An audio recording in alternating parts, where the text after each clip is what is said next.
La violence conjugale a fait perdre la vie à cette jeune femme que vous voyez, Sarah Mbouaya. Jeune Congolaise qui s'est mariée récemment après avoir eu son bébé. Elle a subi tellement de bagarres, des bastonnades dans son foyer qu'elle a décidé de mettre fin à ses jours.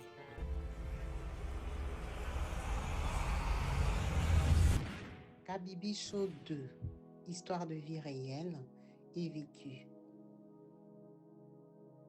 Bonjour et bienvenue sur ma chaîne YouTube Kabibi Show 2. Ici, on partage des histoires de vie réelles et vécues. Si c'est la première fois que tu tombes sur une de mes vidéos, n'hésite pas à rejoindre la chaîne en t'abonnant et surtout à cliquer sur la cloche de notification pour être au courant des vidéos que je partage et surtout quand je suis en direct. Comme vous avez pu bien voir dans les titres, aujourd'hui je vous emmène avec moi au Congo démocratique dans la ville de Kinshasa.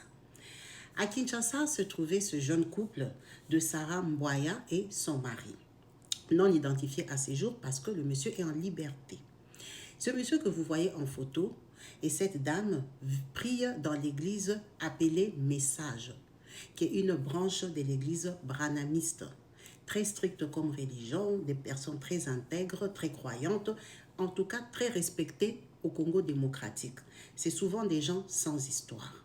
Étant tous les deux croyants, les deux tourtereaux se sont présentés à leur pasteur comme d'accoutumé.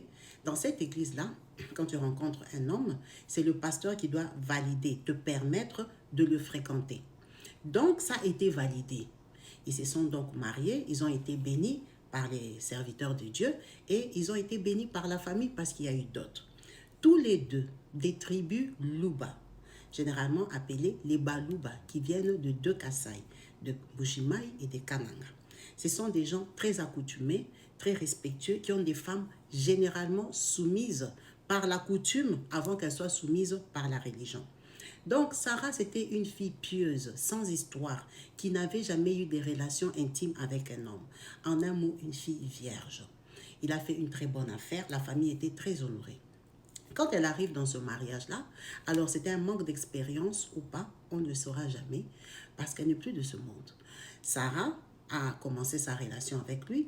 Naturellement, elle est tombée enceinte, c'est une très bonne chose. Ça veut dire que le mariage est consommé et la bénédiction suit avec. Et par contre, dans ce mariage-là, il a commencé à avoir des violences conjugales déjà au début de l'aventure. Elle a commencé à être humiliée, insultée, tapée. Ça a commencé par des petits coups. Après, ça a commencé à être plus dur. Ça a commencé à être des vrais coups. Donc, avant même d'avoir son bébé, elle était déjà une femme battue. Tout ça a été révélé par le voisinage qui, eux, en avaient marre de les séparer. Donc, ce monsieur que vous voyez, qui a l'air financièrement à l'aise, on ne va pas dire qu'il a la tête d'un minable, même si c'est un pays en difficulté, en voie de progression, mais quand même, son apparence montre qu'il vivait pas mal. Cette jeune dame a commencé à subir.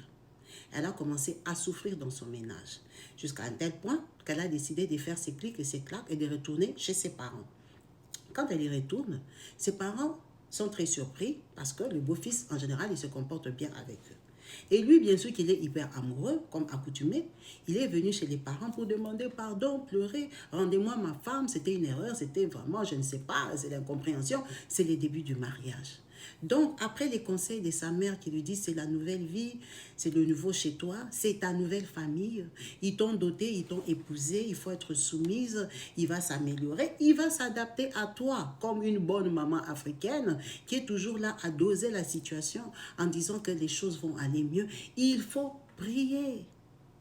Donc, Sarah, elle a continué à prier pour son mari, que Dieu transforme le cœur de son mari, qui soit doux et tendre, bon père envers elle et son enfant. Elle retourne donc dans son ménage. Malheureusement pour elle, il n'a pas changé. Il continue à la bastonner. Comme c'est dans ses habitudes, comme dit par le voisinage, pour lui c'était un entraînement matinal quotidien. Au lieu d'aller à la salle de sport, lui il boxait sa femme. À tel point qu'il n'intervenait plus. Cette fille-là, elle criait tous les matins. Donc, c'était leur style de vie. Ils évoluent comme ça jusqu'à ce que la fille, un jour, les voisins n'ont pas compris si c'était un coup de folie ou elle en avait marre. Elle a poussé un cri, elle a commencé à crier, elle a commencé à agir comme quelqu'un qui avait perdu la tête. Comme une folle. Ils n'ont rien compris. Ils sont revenus pour la maîtriser parce qu'elle allait dans tous les sens, elle allait tout casser.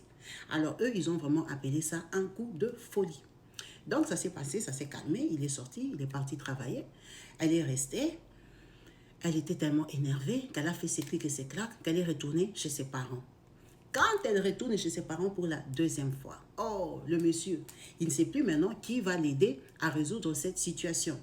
Il décide donc d'aller chercher les anciens de l'église, généralement appelés des pasteurs. Alors, c'était des pasteurs, des diacres, des anciens seulement, on ne saura jamais. Ils acceptent de l'accompagner, ils se rendent donc chez les parents, où ils viennent avec beaucoup d'explications bibliques. Oh, ma soeur, le divorce, c'est quand il y a eu tromperie, c'est quand il y a eu adultère, c'est le mariage, le frère pleure. De toute façon, tu n'as pas de raison de divorcer. Il n'y a pas eu tromperie, il est fidèle. Il faut prier, Dieu va restaurer ce couple. Oh, ça, je prie pour ce couple. Donc, ils sont venus avec la parole de Dieu à l'appui pour convaincre la sœur. Bien sûr que les parents, ils sont partants, ils partagent le même avis que les anciens de l'église parce que tous ils prient là-bas. Dieu va faire.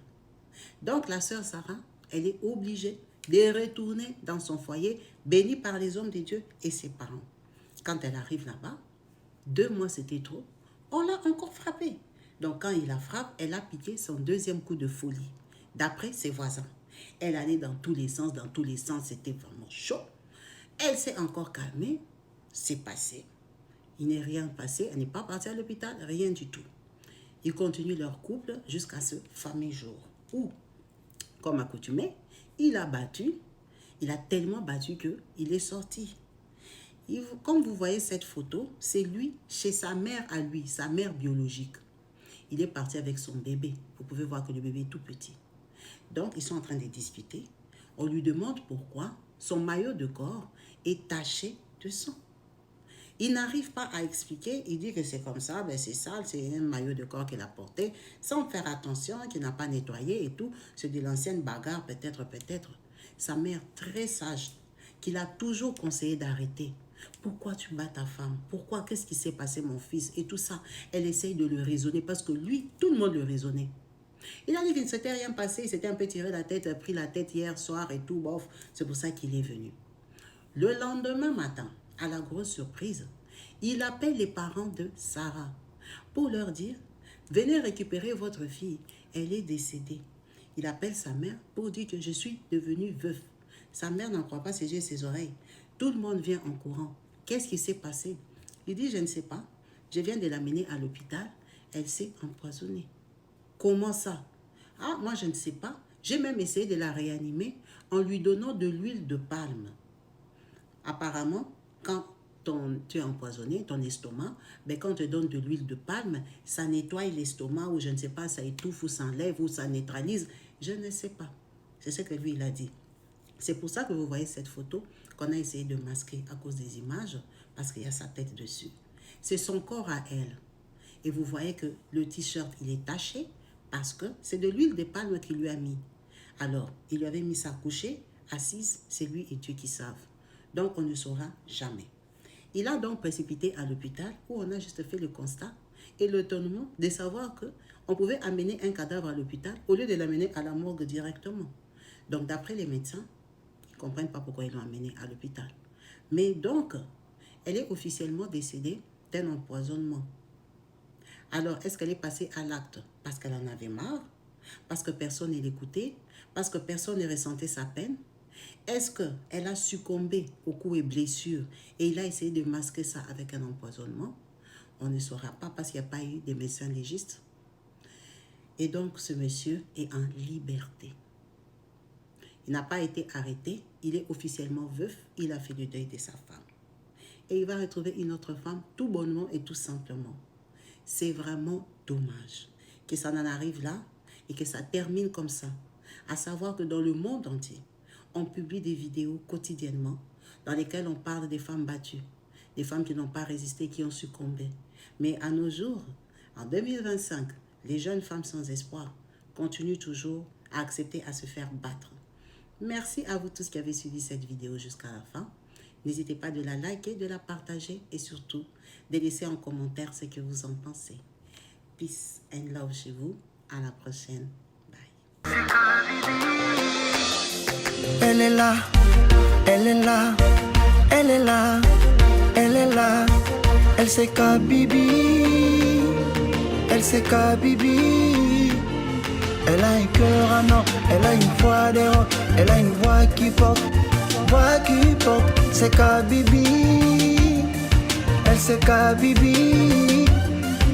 Elle est belle, elle est classe, elle est maniaque, elle y croit, elle avance, elle est dure, elle est déterminée.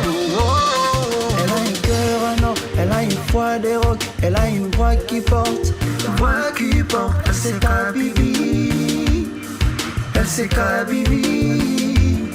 Elle a un cœur en or, elle a une voix d'héros, elle a une voix qui porte, elle c'est Kabibi, elle c'est Kabibi.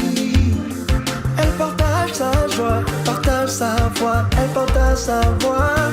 Elle est maniaque, c'est Kabibi, elle c'est Kabibi.